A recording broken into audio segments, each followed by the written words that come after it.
తిరుమల లడ్డు ప్రసాదాన్ని ముందు పెట్టుకొని దారుణమైన జంతువుల పేర్లు అంటే రకరకాల జంతువుల పేర్లు వాడి దారుణమైనటువంటి మాటలు మాట్లాడి ప్రసాదంలో జంతువులకు అంటూ స్వయాన ముఖ్యమంత్రి ముఖ్యమంత్రి గారి కుమారుడు వీళ్ళ మంది మార్బలం పత్రికల టీవీ ఛానల్ దారుణంగా మాట్లాడినప్పుడు చాలామంది ఏమన్నారు, దేవుడితో రాజకీయం చేస్తారా? వైసీపీ ఏమనింది, దేవుడితో రాజకీయం చేయడం ఏంటి, అసలు ఇంత దేవుని రాజకీయాలకు తీసుకురావడం ఏంటి, ఇంత దారుణంగా మాట్లాడతారా ఏంటా అని. కానీ అప్పుడు అధికార పార్టీ వినలే, పదే పదే ఇవ్వే వ్యాఖ్యలు ఊగిపోయారు. ఎంత ఎక్స్ట్రీమ్ వెళ్ళాలో అంత ఎక్స్ట్రీమ్ వెళ్ళారు. రోజులు గడిచాయి, సీన్ రివర్స్ అయింది. ఇప్పుడు చంద్రబాబు గారు వాళ్ళ మంత్రులు ఫ్రస్ట్రేషన్ గురవుతున్నారు. దేవుడితో రాజకీయం చేస్తారా, బుద్ధుందా అని చెవుల్లోని హెడ్ ఫోన్స్ కానీ తీసి కింద పగలగొట్టేస్తున్నారు.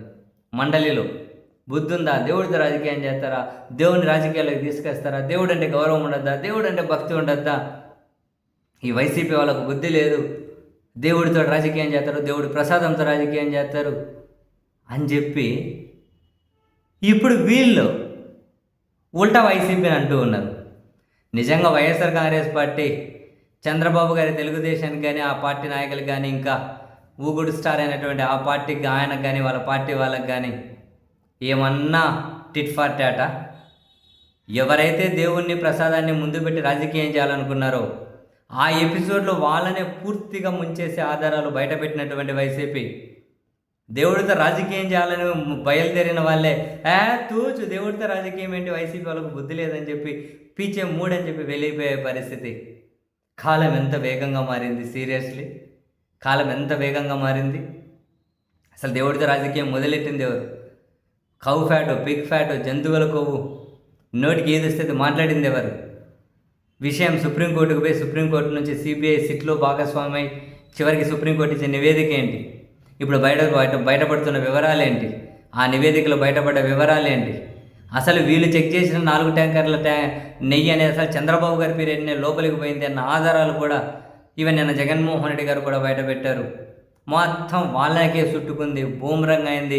అటు కుటుంబ వ్యాపారాలు ఇబ్బంది పడే పరిస్థితి, రాజకీయంగా డ్యామేజు, పాత పురాతన తవ్వకాలన్నీ బయటకు వచ్చి 2009లో ఏమన్నారో బయటకు వస్తున్నాయి, 2007లో ఏమన్నారో బయటకు వస్తున్నాయి, జీవో నంబర్ 746, 747 మీద ఏమన్నారో బయటకు వచ్చాయి, వెంకటేశ్వర స్వామి భక్తి ఛానల్ మీద ఏమన్నారో బయటకు వచ్చాయి, ఎస్వీబీసీ ఛానల్ అన్నీ బయటకు వచ్చాయి. పూర్తిగా డిఫెన్స్లో పడిపోయారు. ఆయన ఒక మాజీ ఎస్పీబీఎస్ శర్మ, ఆ శర్మ గారు ఒక ట్వీట్ పెట్టారు, సిగ్గులేని బతుకులు, సిగ్గులేని జీవితాలు, సిగ్గులేని రాజకీయాలు, సిగ్గులేని మనుషులు. ఆ కొన్ని వీడియోలు చూసిన తర్వాత బయటపడ్డవి నాకు ఇదే అనిపించింది అని చెప్పి కొందరిని ట్యాగ్ చేసుకుంటూ మరి ఆయన ట్వీట్లు కూడా చేస్తూ ఉన్నారు.